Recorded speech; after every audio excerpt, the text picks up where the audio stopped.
In the aftermath of today's sad news on the loss of Steve Jobs, customers and analysts, investors, of course, employees, and naturally, tragically, his family members are all wondering now what? There's an emptiness and a void when something like this happens. He's certainly was a legend and an icon in so many ways. And in some ways, his departure style we'd consider almost like that of a monarch.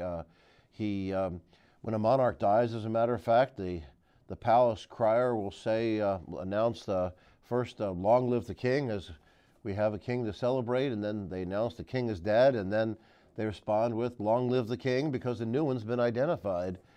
But in this case, people are wondering, have we identified the new one? As key constituents are rallying around the Apple surviving management team with a superstar group there. Tim Cook, of course, a no-nonsense but congenial, thoughtful operations chief who's now the CEO, the great software computer scientist, Scott Forbush, Phil Schiller, a global sales expert, and the developer of the iPad, a great device guy, Jonathan Ives. With these sorts of people around, there's a great continuity of knowledge and expertise, and they probably, in fact, even have the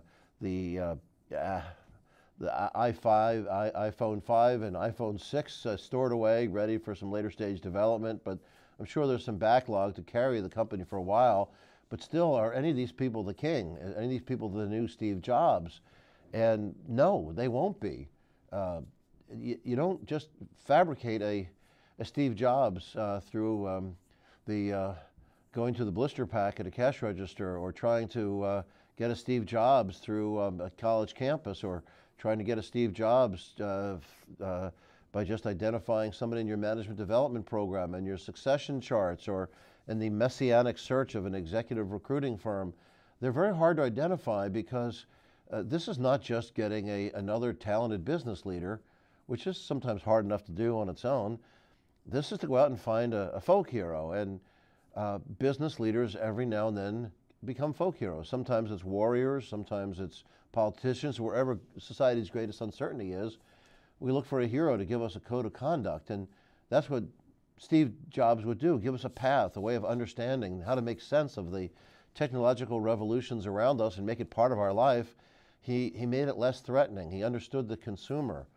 I actually met Steve Jobs in the early 80s when I was having a lunch with Ed Land, the founder of Polaroid, as Jobs, who'd already been pushed out of Apple, came running over to our table, not to see me, but to see Ed Land of Polaroid. He said, "Oh, Dr. Land, it's so great to see you.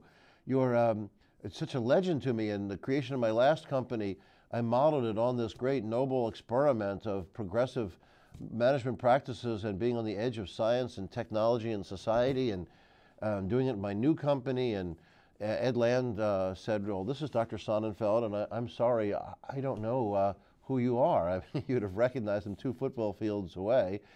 But Jobs said, "Oh, I'm Steve Jobs. I created Apple Computer. I'm now creating Next, and I'm looking for space." And Ed Land, who actually owned the building, most of it, other than the restaurant, was a garage. Land said, "Well, how about this building?" And he said, "Oh, that'd be great. I could expand in here." And Jobs just Land walked out shaking his head saying, "Steve Jobs, I don't know, the kid's not going to make it. He just never understood his technology." Sadly, Ed Land created Polaroid as a great company that was stuck in its technology. It didn't move ahead. Whereas Jobs not only understood technology, but he understood the users of technology. That what many engineers would diminish as inconsequential, which was how the product's used, how it's marketed, how it affects our lives, that's what Steve Jobs understood. His technological visions forever have transformed so many parts of communications and entertainment and fundamental industries.